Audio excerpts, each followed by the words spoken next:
안녕하세요. 온땅교회를 말씀으로 섬기고 있는 한성민 목사입니다. 온땅교회 유튜브 채널을 시청해 주셔서 감사합니다.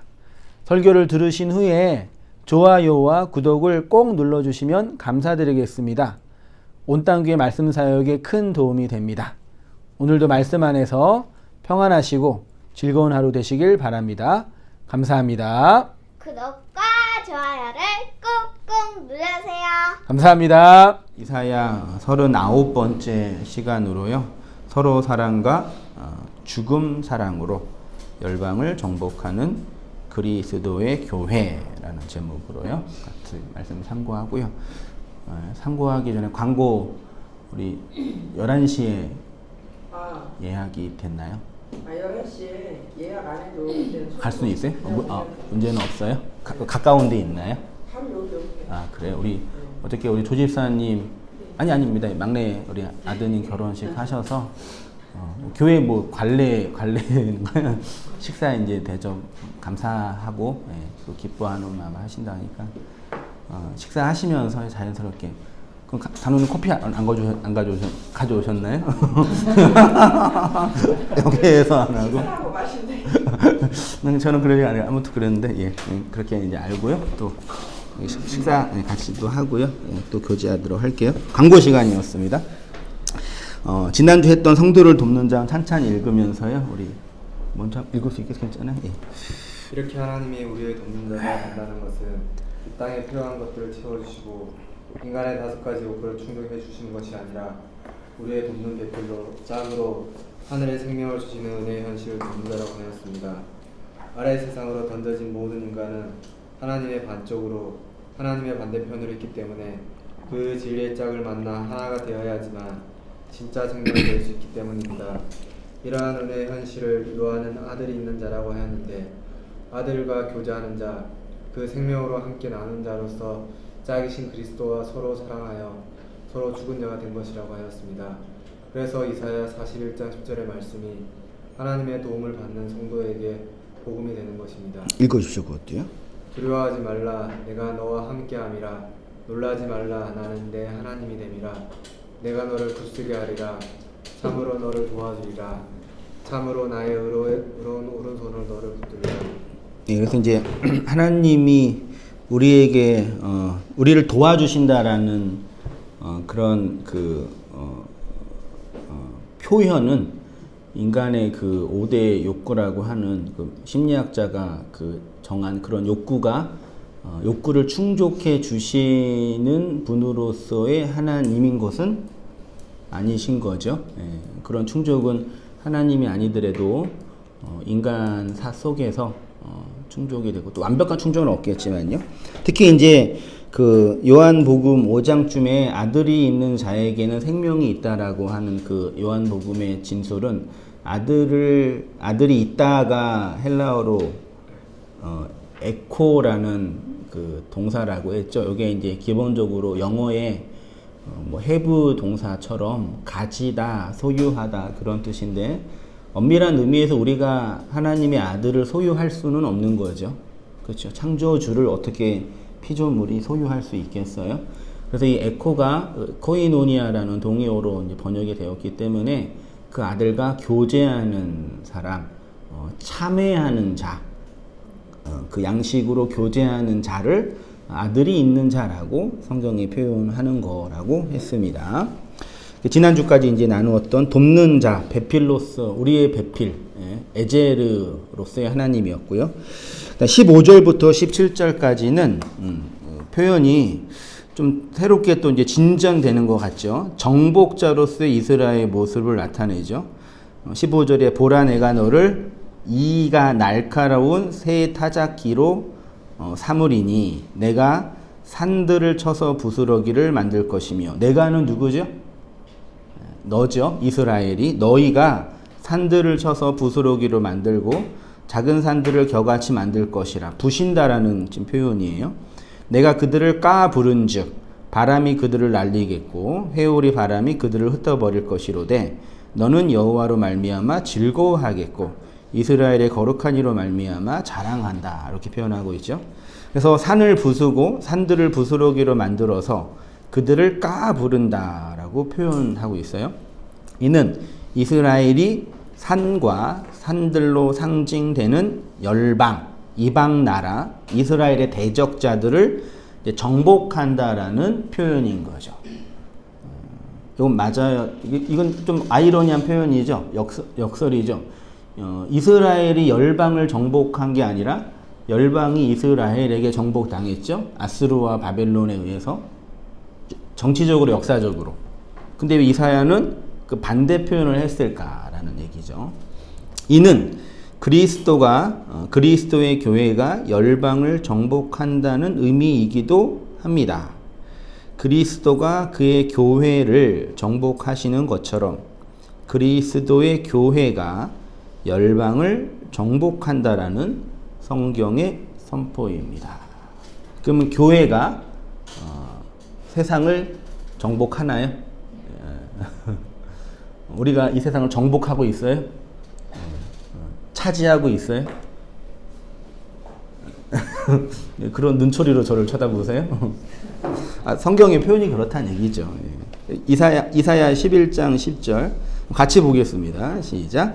그 나라 이새의 뿌리에서 한 싹이 나서 만민의 기치로 설 것이요 열방이 그에게로 돌아오리니 그가 거한 것이 열방이 돌아온다라고 표현했습니다. 시편 2편 8절에 제가 보겠습니다. 내게 구하라. 내가 이방 나라를 내 유업으로, 물론 아들인 그리스도죠. 내 유업으로 뭐 한대요? 준다. 내 소유가 땅끝까지 이른다라고 표현했습니다. 그 다음 3문 읽어주시죠. 하나님이 세상을 정복하자. 정말 교회가 이 세상을 정복할 수 있을까요? 이 세상에 그리스도의 계절이 오게 할 수 있을까요? 지역 복음화, 민족 복음화, 세계 복음화는 정말 가능할까요? 성경은 분명히 이스라엘이 열방을 정복할 것이라고 말합니다. 그러면 이스라엘이 교회가 열방을 정복한다는 것은 무슨 뜻일까요? 그리고 그것의 구체적인 모습은 어떠한 것일까요? 일단 기독교가 이 세상을 정복하기 위해서 반드시 전제가 있어야 하는데 그것은 교회가 서로 사랑하여 서로 죽음으로 그 죽음을 그 사랑으로 나타내 보여야 합니다. 이러한 서로 사랑을 다른 말로 형제 사랑이라고. 그래서 예수님께서 요한복음 13장 34절에 새 계명을 너희에게 주노니 너희가 서로 사랑하라. 내가 너희를 사랑한 것 같이 너희도 서로 사랑하라. 35절에 너희가 서로 사랑하면 사랑을 하게 되면 어떤 결과에 이르게 된다 그래요? 모든 사람이 너희가 내 제자인 것을 알게 된다. 손이 말해 이제 복음 전파, 사랑 전파가 어떻게 나타나냐라고 표현하냐면 교회가 이제 서로 사랑하면 그 사랑을 세상 사람이 알게 될 거다라고 표현하죠. 지난주에 서로 사랑에 대해서 말씀드렸습니다. 그 이제 서로를 사랑한다는 것을 36절 이하가 그 힌트를 하고 있죠. 시몬 베드로가 이르되 주여 어디로 가시나이까? 예수께서 대답하시되 내가 가는 곳을 내가 지금은 따라올 수 없으나 후에는 따라오리라. 너희가 서로 사랑할 수 없는데 사랑하게 될 것이다. 베드로가 이르되 주여 내가 지금은 어찌하여 따라갈 수 없나이까? 주를 위하여 내 목숨을 버리겠나. 이렇게 표현하고 있죠. 베드로전서 1장 22절부터요. 그 요한일서 4장 21절까지 그 형제 사랑과 그 서로 사랑에 대한 업구를 제가 몇 개 표현했는데 좀 길지만 같이 한번 찬찬히 읽어보겠습니다. 시작. 너희가 진리를 순종함으로 너희 영혼을 깨끗하게 하여 거짓이 없이 형제를 사랑하기에 이르렀으니 마음으로 뜨겁게 서로 사랑하라. 뭇사람을 공경하며 형제를 사랑하며 하나님을 두려워하며 왕을 존대하라. 그의 형제를 사랑하는 자는 빛 가운데 거하여 자기 속에 꺼림이 없으나 이러므로 하나님의 자녀들과 마귀의 자녀들이 드러나니 무릇 의를 행하지 아니하는 자나 또는 그 형제를 사랑하지 아니하는 자는 하나님께 속하지 아니하리라. 누구든지 하나님을 사랑하노라 하고 그 형제를 미워하면 이는 거짓말하는 자니 보는 바 형제를 사랑하지 아니하는 자는 보지 못하는 바 하나님을 사랑할 수 없느니라. 우리가 이 계명을 주께 받았으니 하나님을 사랑하는 자는 또한 그 형제를 사랑할지니라. 아멘. 제가 잠깐 보면요. 베드로 전서와 요한 1서죠. 서신서에서 형제 사랑을 주로 언급하는 성경 책이 요한과 베드로의 책이에요. 예수님의 수제자, 사랑을 많이 받았던 제자라고 흔히 표현하는요. 근데 형제 사랑이 있죠. 베드로전서 1장 22절에 형제를 사랑하기에 이르렀으니 있지요. 여기 형제를 사랑하기에 이게 한 단어예요. 형제를 이게 두 개의 단어가 아니라 이게 헬라어로 하나의 단어예요. 헬라어로 뭘로 돼 있냐면 빌라델피아 교회 있죠? 네. 필라델피아라는 단어 자체가 형제를 사랑한다. 이런 명사래요. 근데 요게 명사, 대격, 여성, 단수예요.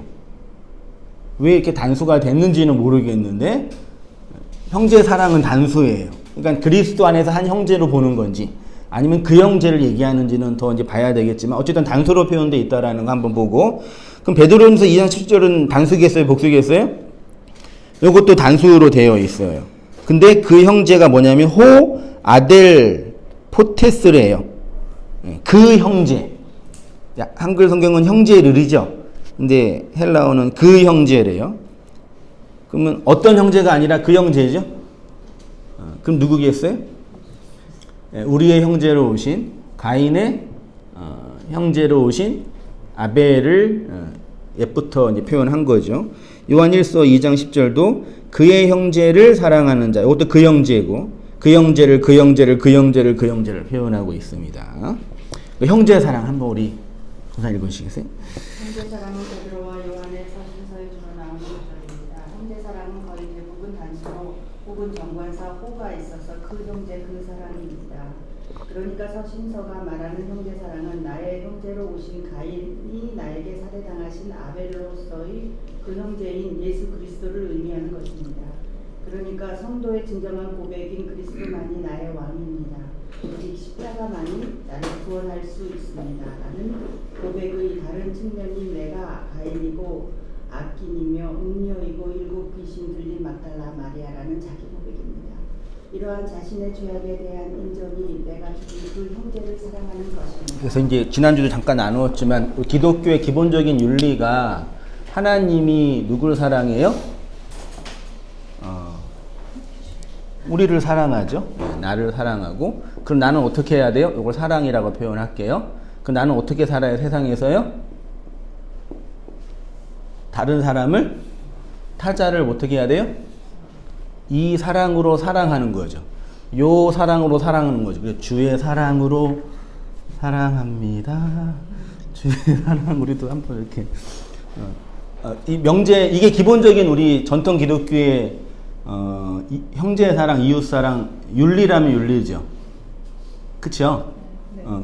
그러니까 이게 뭐 옳다 그르다 그 논제가 아니라 지금 우리가 전통적으로 받아들이고 있는 영역이잖아요. 그럼 질문을 해야죠. 그럼 이게 가능하냐?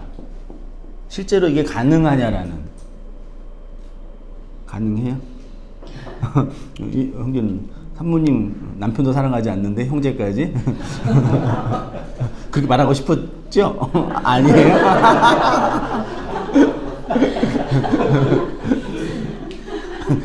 한 사람을 골로 보내는 거죠, 이렇게 말하는 자가. 이게 기본적인 전제잖아요. 이게 가능하지 않죠? 아니, 목사님 사랑이 없으시네. 그렇게 발언할 수 있는데, 이게 일단 이렇게 인정해도 않죠. 그러면 내가 타자를 사랑할 수 있냐라는 부분인 것과, 그럼 사랑한다는 내용이 뭐냐라는 얘기죠. 성경은 그렇게 사랑 얘기를 하는데, 왜 우리는 사랑할 수 없냐라는 얘기죠. 그 문제. 근데 오늘 제목이 그 사랑에 대한 어떤 확장이잖아요. 그걸 한번 제 나름대로 고민했던 부분들 얘기했습니다. 한번 이어서 우리 장로님 한번 유격적 자기 사랑을 보시죠. 유격적 자기 사랑. 혹자는 이렇게 질문할 것입니다. 그러면 교회들끼리, 성도들끼리 서로 정을 나누며 예의를 갖추고 인정하고 배려하는 것은 그 형제를 사랑하는 아가페가 될 수 없는 것입니까? 우리는 그렇게 다른 사람을 절대로 사랑할 수 없는 자입니까? 결론을 말씀드리면 인간 안에 있는 모든 사랑은 그 본질이 이기적이고 육욕적인 자기 사랑이기 때문에 우리가 누군가를 이타적으로 사랑한다는 것은 그 내면에 이기적인 자기 사랑이 존재되어 있는 것입니다. 우리는 이러한 인간의 존재적 한계를 인정해야 합니다. 그래서 유격적 자기 사랑으로 가득한 이 세상을 지옥이라 하는 것입니다. 유격적 자기 사랑의 다른 말은 성경은 살인하다, 희생제사를 드리다라고 합니다. 예, 그러니까 제가 그 자기 사랑이라는 단어 앞에 유격적이라는 굳이 이런 용어를 쓴 의도가 있거든요. 그러니까 인간의 모든 사랑은 영적이에요, 유격적이에요? 유격적이죠. 우리가 자녀를 사랑하잖아요. 그렇죠? 그 영적인 사랑이 아니라 무슨 사랑이에요? 유격적 사랑이죠. 그렇죠? 내가 자녀를 사랑해서 예를 들어서 이렇게 예를 들어볼까요? 그러니까 인간의 자기 사랑이 모여 있으면 사랑이라는 그것이 모여 있기 때문에 아이러니하게도 그 사랑이 충돌하는 그런 현실이 일어나요. 그러니까 그 인간의 자기 사랑이 충돌하는 그 현실을 제가 뭘로 표현하면 지옥이라는 단어로 표현한 거죠. 예를 들면은 부모가 자식을 사랑해서 자식이 좋은 대학 가고 싶다라는 건 그냥 인지상정 기본적인 사랑과 애정이잖아요. 그거는 유격적 자기 사랑이면서 자녀를 향한 이타적인 사랑이죠. 그렇죠? 물론 자녀가 잘 되는 게 내가 잘 되는 것이 근본이지만 그 자기 사랑, 내리 사랑이잖아요. 근데 그 자기 사랑, 자녀를 사랑하는 그 사랑들이 모여서 각각의 부모가 좋은 대학 가기를 원하는 그 부모의 욕망이 모여서 만들어지는 곳이 어디예요? 그게 입시 지옥이라고 표현해요. 내 아들이 좋은 대학 갔으면 좋겠다. 내 딸이 좋은 그 자연스러운 욕망인데 그게 모이면 지옥이 된다고요. 그러니까 다른 사람 관계없이 내가 내 자식과 다른 사랑하는 건 전혀 문제가 안 돼요. 근데 그게 모이면 이상하게 충돌이 일어나요. 그런 의미. 그걸 이제 우리 용어로, 제 용어로 지옥이라는 단어로 표현했어요. 근데 그렇게 유격적인 자기 사랑의 전통적인, 고전적인 표현을 희생제사 드린다라고 표현해요. 동물의 피를 바친다라고 표현해요. 심청이가 임당수에 진짜 빠진 건 빠졌나요? 그거 저기 소설이죠. 실화를 바탕으로 한 얘기는 아니죠. 한 얘기인가요? 그쵸? 그랬겠죠. 옛날에는 사람을 바쳤으니까. 그러면 그게 이제 그 심리거든요. 너가 한 명이 빠져 죽어서 바다의 신을 풍요롭게 해가지고 우리를 살리는 거. 고대 시대부터 다 사람을 바치는, 심지어 성경에는 자기 제 아들까지 몰렉에게 바치는 그런 이야기들이 있는 거죠. 그거를 선지자나 예수님은 희생제사를 드린다라는 단어로 표현하고 있습니다. 그 희생제사를 예수님은 살인이라는 걸로 표현했어요. 그래서 마태복음 5장 21절에 그 희생제사와 살인에 관한 이야기를 예수님이 말씀해 주셨는데 같이 보겠습니다. 시작. 옛사람에게 말한 바 살인하지 말라. 누구든지 살인하면 심판을 받게 되리라 하였다라는 것을 너희가 들었으나 나는 너희에게 이르노니 형제에게 노하는 자마다 심판을 받게 되고 형제를 대하여 라가라 하는 자는 공회에 잡혀가게 되고 멸한한 놈이라 너는 지옥불에 들어가게 되리라. 있죠. 여기에서 심판을 받고 공회에 잡히고 지옥불에 들어가는 것은 모두 한 가지 죄죠. 뭐요? 살인하는 거죠. 근데 그것을 형제를 노하고 미련한 놈이라 하고 등등으로 표현하는 것으로 말하고 있는 거예요. 심판을 받고 공회에 잡히고 지옥불에 들어가고 이 모두가 에노코스라는 단어예요. 받다, 잡혀가다, 들어가다 같은 단어예요. 에노코스요. 이 에노코스가 에네코라는 단어에서 왔다고 하는데 이 에네코가 붙잡히다, 얽히다, 말려들다, 올가미에 걸리다, 함정에 빠지다, 몹시 화내다, 어디어디에 반항하다, 혹은 원한을 품다 라는 단어로 사용이 됐대요. 그러니까 심판을 받고 공회에 잡히고 지옥불에 들어간다라는 것은 밖의 것, 껍데기, 모형에 붙잡히거나 어디에 붙잡혀 있는 거예요.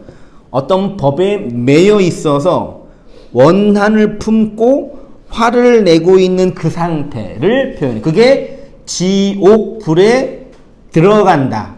지옥불에 갇힌다. 심판에 갇힌다. 공회에 사로잡힌다. 에네코라는 단어가 표현하고 있는 거죠. 이 땅에 있는 모든 사람은 사실 원한을 품고 살고 있죠.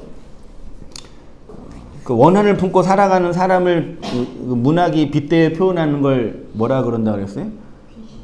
그걸 귀신이라고 그랬죠. 원한을 가지고 있는 구천을 떠도는 존재들이. 다시 말해 앞으로 더 안 좋은 상태가 된다는 것이 아니라 앞으로 지옥에 들어가고 앞으로 공회에 잡히고 이걸 1차적으로 말하는 게 아니라 이미 그러한 존재의 행위 때문에 현재 잡혀있고 원한을 품고 있는 그 내적인 상태를 의미하는 것이 심판을 받고 공회에 잡히고 지옥에 들어간다라고 표현하고 있는 거죠. 지옥에서 천국으로 한번 성권산 읽어보십시오. 이렇게 원한이 가득한 지옥이라는 세상에 용서의 양식이 임하여 원한을 풀어주는 현실을 천국이 만다. 하나님의 나라가 세워진다라고 합니다. 이런 하나님의 나라는 인간이 주체가 되어 자기 열심과 특별한 헌신으로 인간이 만들어낼 수 있는 나라가 아니라 하나님 주체가 되어 우리 안에 실현하시고 나타내시는 비밀스러운 나라입니다. 예, 그래서 서로 사랑은 하나님이 그 사랑을 실현해 주심으로. 권사님 누구 오셨는데? 막내 집인가요? 아, 오늘 뭐 행사 있어? 네. 오늘 차 때문에 좀. 예.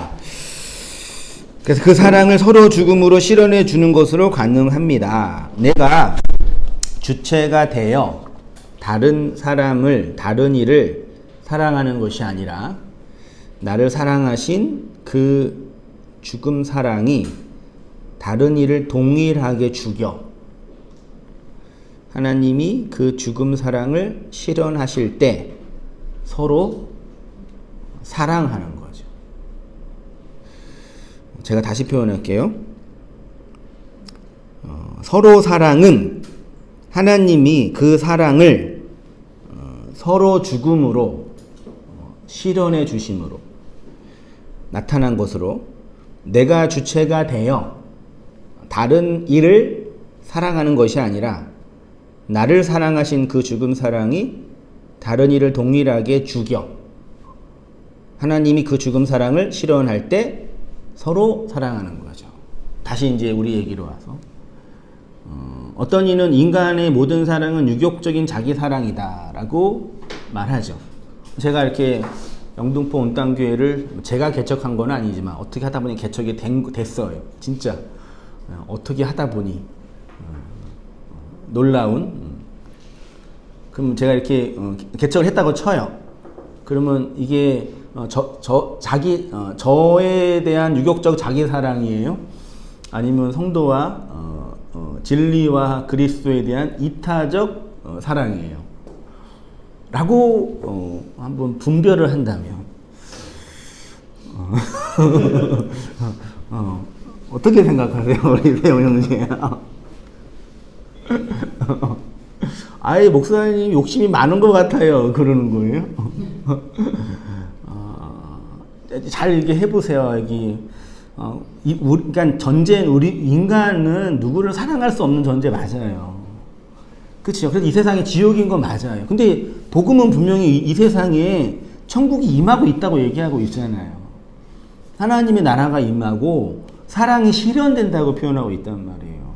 바울이 그토록 그 인생 전체를 걸쳐서 그리스도의 복음을 전했던 게 유격적 자기 사랑의 확장이에요? 아니, 원론적으로 보면 맞잖아요. 우리가 지금 말하는 이 기본적인 원론으로 보면. 근데 그렇게 말할 수 없는 그 무엇이 있지요? 그게 이타적 사랑으로 표현된 나타나는 거죠. 그걸 누가 하신 거예요? 하나님이 실현시키는 거예요. 그래서 교회가 이 땅의 진정한 사랑의 종자로, 그리스도의 사랑의 씨로 그게 선교적 사명으로 존재하는 거예요.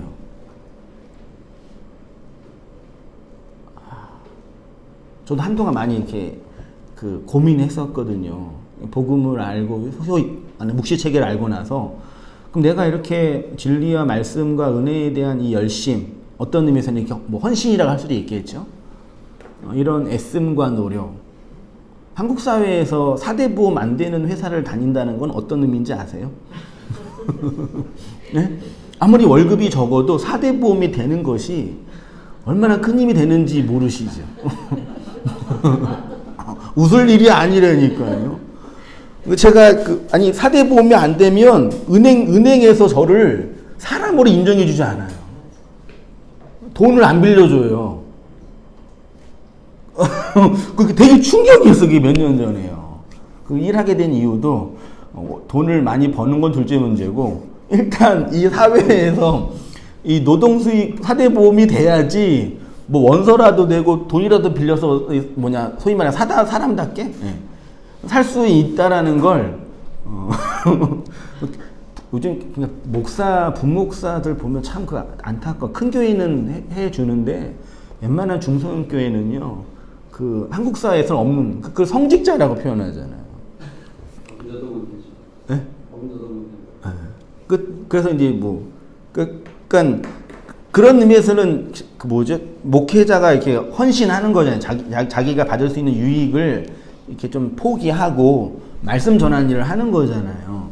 그럼 그게 정말 유격적인 내 욕망의 사랑을, 내가 정말 열심히 목회하고 교회를 열심히 이렇게 불려가지고 큰 교회 돼가지고 나중에는 뭐 어떤 목사처럼 뭐 연봉 한 5억이라도 받고 싶은 그 욕망을 실현하기 위한 그 욕심으로 하는 거죠, 제가. 이걸 잘 우리가 이게 이해하고 분석해야 돼요. 그러니까 우리가 인간이 자기 욕망으로만 살아갈 수 없는 필연적인 존재이지만, 복음은 그 위에 덮으시고 이끄시는 하나님의 그 사랑의 손길이 있는 거예요. 제가 이거를 논리적으로 다 설명 못 해드리는 거에 대해서 우리 성도님들이 저를 측은히 여겨주시기를 더 제가 노력을 해서 잘 설명하고 싶은데,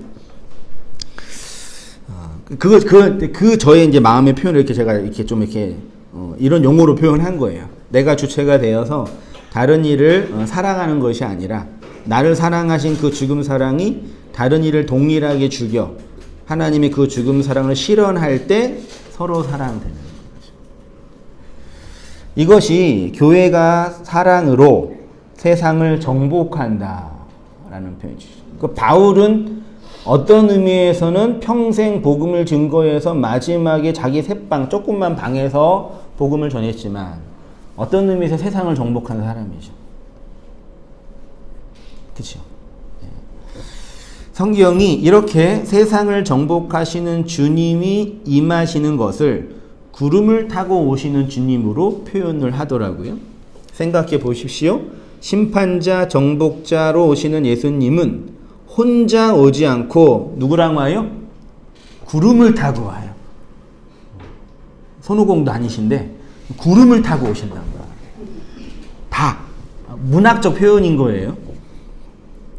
그러면 구름이 뭐냐? 예수가 정복한 교회죠. 구름을 타고 오잖아요. 구름은 뭐예요?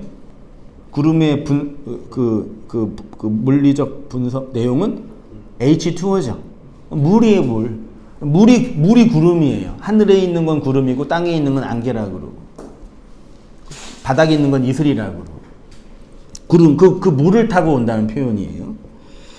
그래서 예수에게 정복당한 교회는 예수와 함께 세상을 정복하는 자가 됩니다.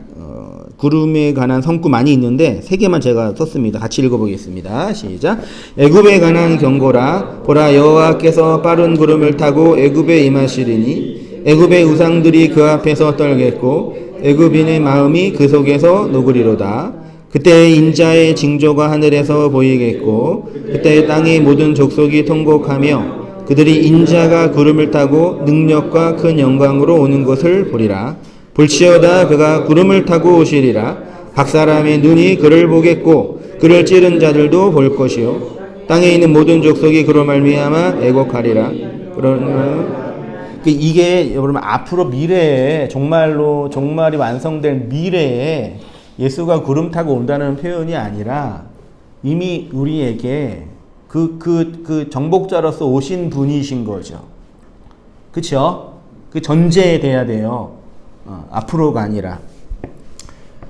구름을 타고 오시리라. 그 다음 우리 도지사 읽으셨죠? 우리 환희자매 읽을 수 있겠어요? 공부하는 때 예수님을 타고 이제 심판하신다는 말씀이 진리로 이 세상에 정복하시는 내용입니다. 그리스도에게 정복하나 구름이 그 죽은 사람을 이 세상에 증언할 때 이 세상이 심판을 받아 이스라엘에게 정복당하는 것입니다. 이렇게 진리의 구름에 정복당한 자들이 또 다른 내적 이스라엘로 내적 아들로 다시 태어나는 것을 새 창조라고 합니다. 예. 4페이지로 가셔서. 그런데 구름의 본질은 물이고 물은 마임이란 단어는 말씀이고 진리이고 양식이라고 했습니다. 바짝 말라 물이 없는 곳을 사막이라고 표현하고 있죠. 물을 담은 땅을 기름진 땅, 생명의 땅이라고 하고요. 그래서 구원이라는 재창조의 역사는 물이 없는 사막에 물을 내어 풀과 나무가 자라는 것으로 이사야의 표현뿐만 아니라 성경 전체에 반복적으로 나타나는 표현인 거예요. 이렇게 하나님의 구속의 행위를 바짝 마른 사막의 땅에 뭘 주는 걸로요? 물을. 그래서 구름 타고 오시는 거예요. 물주로. 물을 뿌려주러. 구름이 이제 쌓여서 이제 떨어지면 비가 되잖아요.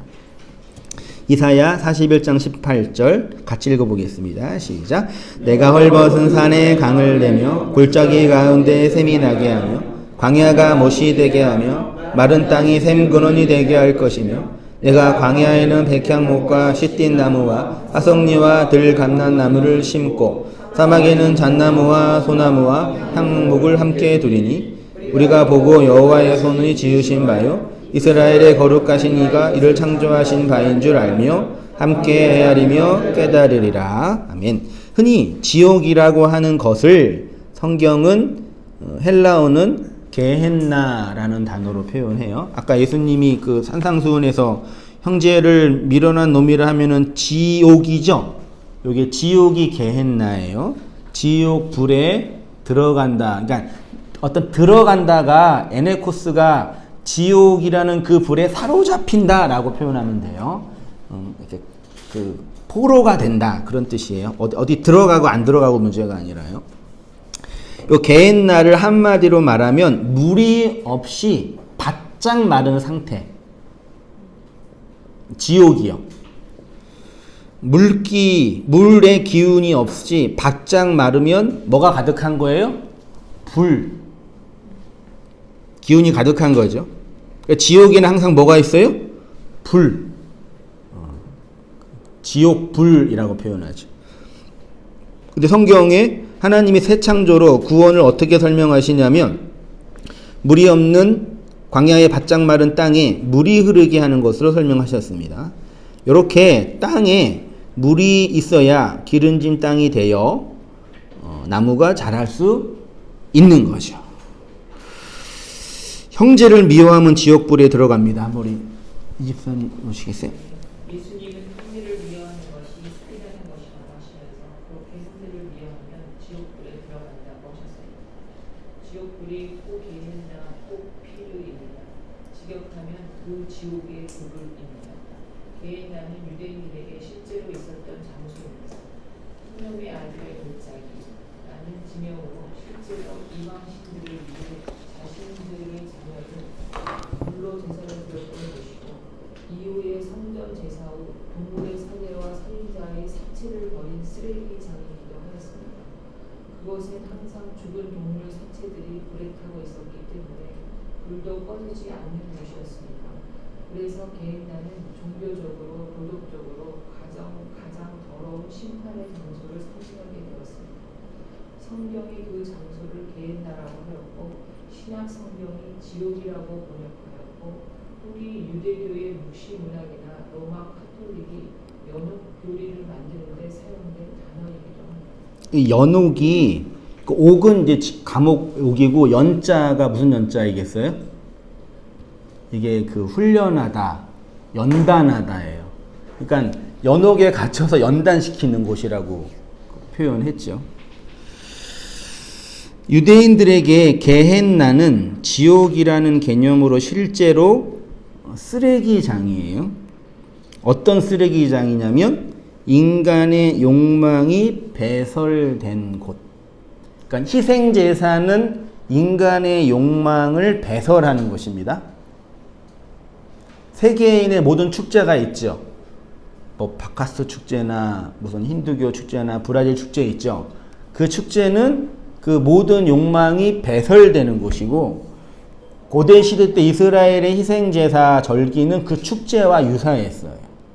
피해 제사를 드리면서 인간의 그 욕망이 배설하는 것이죠. 그래서 희생제사를 다 드리고 남은 그 사체, 동물의 사체가 저장된 곳이 흰놈의 아들의 골짜기, 그걸 게헨나라고 하는 거예요.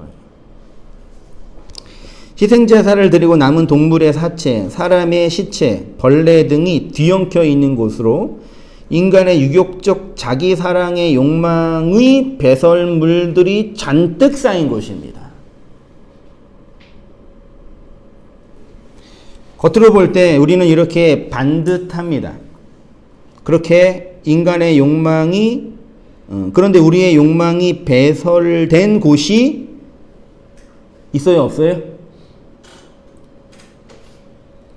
그러니까 우리가 갖고 있는 그 욕망이 배설되지 않으면 어떻게 되겠어요? 그 욕망이 좋다 나쁘다는 문제가 아닙니다. 어떻게 되냐면은 똥을 못 누는 사람이 되는 거죠. 똥을 못 누면 어떻게 돼요? 표현이 이상하네. 똥을 못 누면 죽지요. 도끼가 가득하게 되는 거죠. 그래서 한 도시에도 돈 가지고 싸우고 지지고 볶는 산업 단지가 있고 그 반대편에 뭐가 있어요?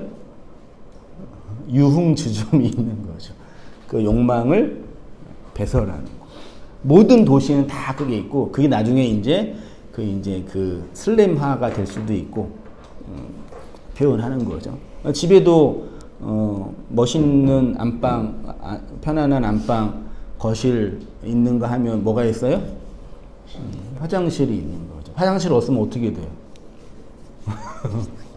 근데 말하자면 그 화장실에 있는 그 배설물들이 차고 넘쳐서 온 집안을 사로잡고 있는 그 상태, 그걸 이제 지옥이라고 표현하는 거죠. 그러니까 종교인들의 심리를 보면 그 화장실이 있으면 안 된다는 금욕적인 태도가 전제되어 있는 것 같아요. 화장실 나빠요? 그러니까 우리 안에 그 욕망이 배설돼서 정화되는 장치가 없으면 그냥 지옥을 사는 거예요. 정화가 뭐예요? 정화. 깨끗하게 만드는 거죠. 그 성화거든요. 나 스스로 깨끗하게 할 수 있어요? 없잖아요. 그리스도가 희생제사로 제물로 죽어서 나를 깨끗하게 해주시는 걸 그 정화라고 표현하는 거죠. 그걸 뭐 영어로 뭐 카타르시스라고도 표현하잖아요. 그러니까 이 세상, 아래의 세상에서 인간이 정화하고 카타르시스를 느끼는 거는 그 반쪽짜리 가짜 정화죠. 그리스도가 없는 누군가를 죽여서 만드는 거라니까요. 누구를 죽이지 않으면 정화가 안 돼요. 그래서요. 카타르시스. 그리스의 비극도 결국은 뭐예요? 왕이고 제사장이고 귀족들이, 영웅들이 몰락해서 얻는 유익이잖아요. 들어와서요. 겉으로 볼 때 우리는 이렇게 반듯합니다. 그런데 우리의 욕망이 배설된 곳이 있다고 해봅시다. 그렇게 인간의 욕망이 배설된 곳이 어디이겠습니까? 물리적으로는 화장실인데 그런 물리적인 배설물 말고 인간의 욕망의 찌꺼기들, 쓰레기들이 모인 곳이 어디예요?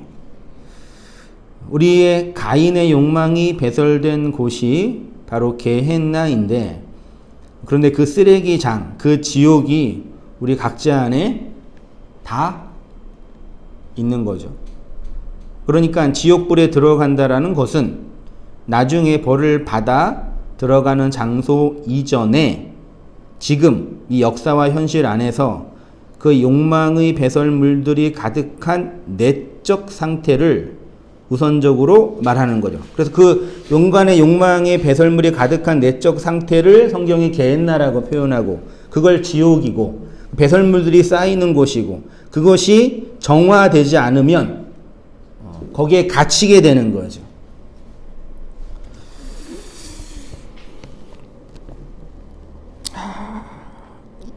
이사야 41장 17절 같이 읽어보겠습니다. 시작. 가련하고 가난한 자가 물을 구하되 물이 없어서 갈증으로 그들의 혀가 마를 때에 나 여호와가 그들에게 응답하겠고 나 이스라엘의 하나님이 그들을 버리지 아니할 것이요. 이렇게 인간의 욕망의 배설물에 갇혀 쓰레기장이 된 인간의 내적 상태를 물이 없이 바짝 마른 땅이라고 합니다. 그래서 이사야는 가난하고 가련한 자의 상태를 갈증과 혀가 마른 상태라고 하고, 요 혀에 물이 전혀 없어서 고통받는 자의 모습이 누가복음 16장에 있는. 그래서 모든 그 정화 장치에 반드시 뭐가 들어가요? 물 들어가죠.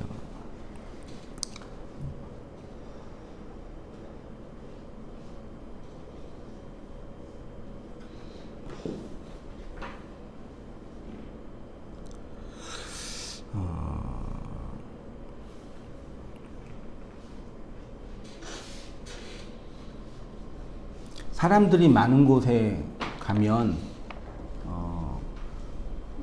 긍정적으로는 사람 냄새가 많이 있기 때문에 좋기도 하지만 또 한편으로는 어떠세요?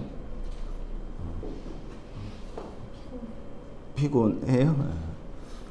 그게 이제 심리적으로 볼 때는 그 인간의 욕망이 배설되는 곳이기 때문에 그러거든요. 그 욕망이 배설되는 또 다른 표현을 그 열정을 쏟는다라고도 표현해요. 그러니까 우리가 열정을 쏟잖아요. 그 열정은 좋은 거예요, 나쁜 거예요? 윤리 도덕적인 문제가 아니라 내 걸 쏟는 거잖아요. 내 걸 쏟으면 인간에 있는 유격적 자기 사랑이 쏟아지는 거잖아요. 이해되시죠? 그래서 심리적으로 목회자가 교회를 열심히 열정을 쏟아서 이렇게 세웠잖아요. 그 다른 편으로 보면은 어떤 거예요? 그러니까 목회자라 그러면 좀 그렇죠. 그렇게 얘기하기로 편안하게. 평생 목회자가 개척해가지고 교회를 크게 세웠어요. 쉽게 예를 들어서 조용기 목사가 여의도 순복교회를 개척해서 크게 세웠잖아요. 그거는 인간 측면에서 볼 때는 뭐의 그 현상이에요? 조용기 목사의 좋게 말하면 비전, 나쁘게 말하면 그 욕망이 쌓인 곳이죠. 그걸 성경이 배설물이라고 한단 말이에요. 이거 이해되시죠? 그래서 교회가 커지면 싸울 수밖에 없는 거예요. 왜냐하면 그 욕망 덩어리를 모여서 쌓여 있는 곳이기 때문에. 제가 몇 년 전에 알고 있었던 한 선교사님이 계시는데, 허운석 선교사님이라고 카페에도 블로그에도 이렇게 그분 간증한 거, 그분이 간증한 게 아니라 그분의 남편이 간증한 거를 올렸는데, 그 선교사님을 폄하하는 게 아니라 대부분의 이렇게 뭐 인도네시아나 뭐 남미나 아프리카 선교사님들이 가실 때 오지로 가요, 도시로 가요? 선교 연구 많이 하셨을 거 아니에요. 대부분 다 도시로 가요. 한 80%, 90% 이상은. 도시에서 사역하면서 자식들은 외국인 학교 보내고, 근데 거기에서 헌신하고 한국에서 보낸 한 200~300만 원이면 그 필리핀에서는 거의 황제처럼 살 수 있으니까. 그렇게 해서 이제 선교센터를 세우고 한국에 있는 헌신하는 교회 이제 권사님이나 청년들 보내가지고 또 선교 프로그램 하고, 그게 한국교회 기본적인 선교 그 프레임이거든요. 그래서 선교사님들이 하는 얘기가 외국 선교에 방해되는 존재가 누구냐라고 하면 선교사래요.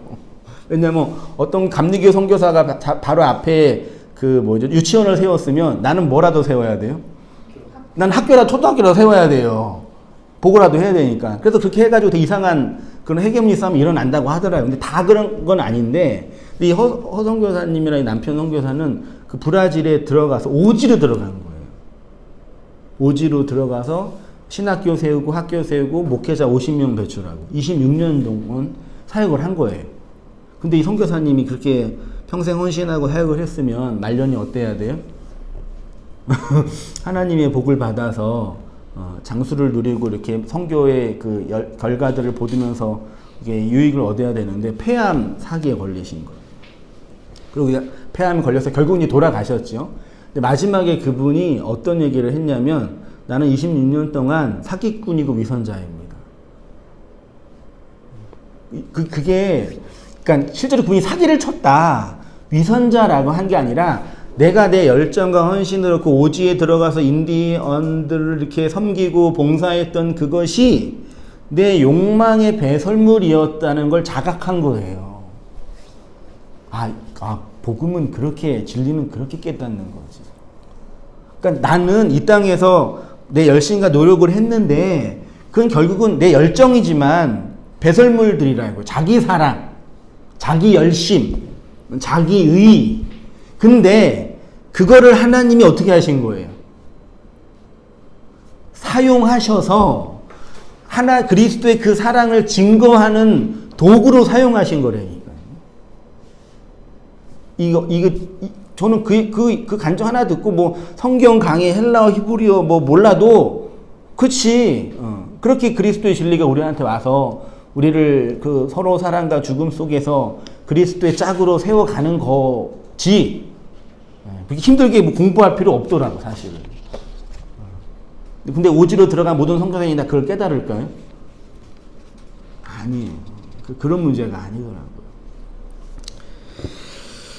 그래서 우리의 그 욕망과 비전과 열정을 하나님이 그리스도가 당신의 죽음으로 정화시키지 않으면 그냥 인간 욕망의 바벨탑이에요. 그게 뭐 성교의 결과든 큰 교회를 세운 어떤 결정이든. 그래서 그 교회들이 크게 선교 현상이 일어나서 부흥하면 그렇게 싸우는 거예요. 헤게모니 싸움을. 욕망의 배설물들이기 때문에. 그러니까 싸우는 건 당연한 거죠. 그러니까 안 싸운 걸 보면서 신기하게 생각해야 돼요. 저 교회는 저렇게 컸는데 왜 안 싸울까? 분명히 이유가 있어요.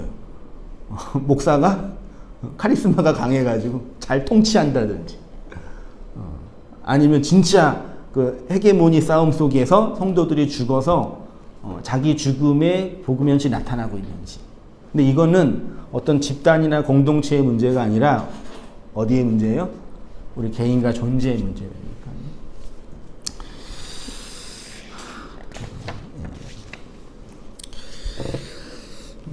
이거 읽었죠. 그래서 욕망에 배설된 쓰레기 장이 인간의 내적 상태에 물이 부어져서 회복되는 그 현실을 이제 누가복음 16장이 말하고 있는데요. 좀 길지만 같이 한번 읽어보도록 하겠습니다. 시작. 한 부자가 있어 자색 옷과 고운 베옷을 입고 날마다 호화롭게 즐기더라. 그런데 나사로라 이름하는 한 거지가 헌데 투성이로 그의 대문 앞에 버려진 채 그 부자의 상에서 떨어지는 것으로 배불리려 하매 심지어 개들이 와서 그 헌데를 핥더라. 이에 그 거지가 죽어 천사들에게 받들려 아브라함의 품에 들어가고 부자도 죽어 장사되매 그가 음부에서 고통 중에 눈을 들어 멀리 아브라함과 그의 품에 있는 나사로를 보고 불러 이르되 아버지여 아브라함이여 나를 긍휼히 여기사 나사로를 보내어 그 손가락 끝에 물을 찍어 내 혀를 서늘하게 하소서. 내가 불꽃 가운데 괴로워하나이다. 이르되 그러면 아버지여 구하노니 나사로를 그의 아버지의 집에 보내소서. 내 형제 5이 있으니 그들에게 증언하게 하여 그들로 이 고통받는 곳에 오지 않게 하소서. 아브라함이 이르되 그들에게는 모세와 선지자들이 있으니 그들에게 들을지니라. 이르되 그렇지 아니하니이다. 아버지 아브라함이여 만일 죽은 자에게서 그들에게 가는 자가 있으면 회개하리이다. 이르되 모세와 선지자들에게 듣지 아니하며 비록 죽은 자 가운데서 살아나는 자가 있을지라도 고난을 받지 아니하니라 하시니라. 아까 이사야의 내용과 비슷한 구조예요. 그 문학적 단어적 표현이요. 지옥에서 고통받는 한 부자의 모습이 어떠합니까? 혀에 물기가 없어서 바짝 말라있는 상태가 지옥입니다. 그래서 나사로의 손가락 끝으로 물을 찍어 혀에 적셔 달라고 예언하고 있습니다. 그러니까 지옥의 고통에서 나오는 것은 혀, 말에 물을 적시는 것인데 그 방법이 나사로의 손가락 끝이죠. 요 나사로가 어떻게 아브라함 품에 들어갔어요? 천사들에게 받들려 들어갔죠. 천사는 뭐예요? 말씀이잖아요. 안겔로스. 그 구름을 타고 오시는 주님처럼 그 말씀에 나사로가 말씀이 사실은요. 그걸 상징하는 거죠. 그 나사로 끝에 그 말씀의 마지막 하나의 완성, 예수님이 그 산상수훈에서 말씀을 마지막 하나로 완성하셨죠. 그거를 사랑이라고 표현했잖아요. 뭐 에스카토스, 고드란테스라고 우리가 흔히 단어적으로 표현한 거예요. 그 말씀이 마지막 하나로 완성돼 사랑이 안 되면 인간의 욕망을 정화하는 제거는 아닙니다. 정화하는 그 용서와 안식의 말이 아닌 거죠. 그냥 욕망을 부추기는, 자극하는, 잘 되는 나, 믿음의 나처럼 주님이 널 도와줄 거라는 자극하는 말만 돼요. 나를 죽이는 말이 아니라요. 그걸로 찍혀 물을 찍어 내 혀를 서늘하게 있잖아요. 서늘하게 하게 표현이 좀 그렇지만 물에 적시다 그런 뜻이에요. 물이 있게 한다. 혀가 바짝 마르면 어떻게 돼요? 갈라지죠? 말 못하잖아요. 이렇게 예수의 십자가에서 전하신 말씀이 율법의 마지막 하나로 완성되어 전해질 때 그 지옥의 고통 가운데서 나오는 복음이 되는 거죠. 그런데 이 사역은 죽은 자가 살아나는 기적으로 가능한 것이 아니라 뭐예요? 모세와 선지자들의 말. 그게 뭐예요? 죽은 자가 살아나는 기적이잖아요. 이해되세요? 모세와 선지자는 죽은 자가 살아나는 그 얘기를 하잖아요. 이거예요. 모세와 선지자의 그 내용, 죽은 자가 살아나는 그 내용이 전해지지 않으면 들을 수 없다. 그 얘기인 거죠. 다시 말해 구약 성경을 마지막 하나로 완성하신 그리스도의 그 사랑이 우리 안에서 이루어짐으로 나타나는 것입니다. 이렇게 우리는 자기를 사랑할 수밖에 없는 존재입니다. 열심히 뭐 하며 살아야 돼요? 자기를 사랑하며 사시면 돼요. 그렇다고 뭐 나쁜 짓 해서 누구를 죽이라 그 뜻이 아니라요. 우리의 내적 이 삶의 현실은요. 그게 도덕적으로 문제가 있고 나쁘다 그 얘기 아닙니다. 우리를 사랑하신 그 형제의 죽음 사랑이 나타나므로 그 형제의 죽음 사랑을 담은 교회가 생명의 물로 흘러가게 되는 거죠. 그게 이 세상을 그리스도의 사랑으로 정복한다 라는 저의 표현이고 소망입니다. 여전히 세상과 인간은 지옥이지만 이 지옥 속에서 천국이 비밀스럽게 임하여 세상을 정복해 가고 있습니다. 겉으로 볼 때 교회들이 지역 교회들이 싸우고 무너지고 목사들이 감옥 가고 성도들이 상처받고 그렇게 선교적 현상이 안 좋은 것처럼 보이지만 저는 교회가 이렇게 세워지고 성장해 가고 이 세상에서 그 도덕이 흘러가고 있구나. 전 보여요. 우리 성도님들 다 보이세요?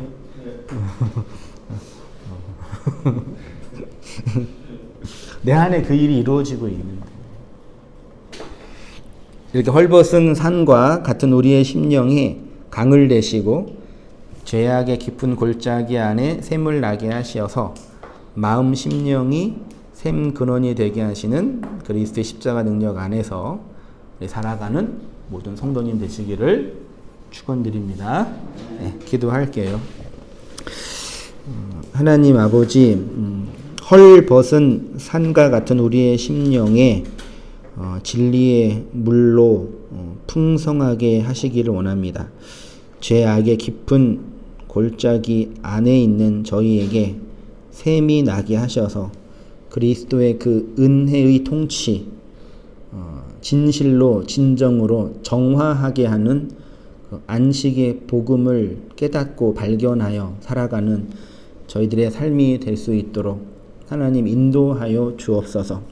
아직 여전히 깨닫는 것이 어린아이 같고 알아가는 것이 미련할 때도 있지만 그런 저희의 부족함과 욕망의 배설들을 그리스도의 그 죽음 사랑으로 완성하셔서 우리를 셋으로 살게 하시고 하늘 나라로 시온의 나라로 일으켜 세우시는 하나님의 열심을 바라보며 살아가는 저희 모든 삶들 다 될 수 있도록 하나님 인도하여 주옵소서.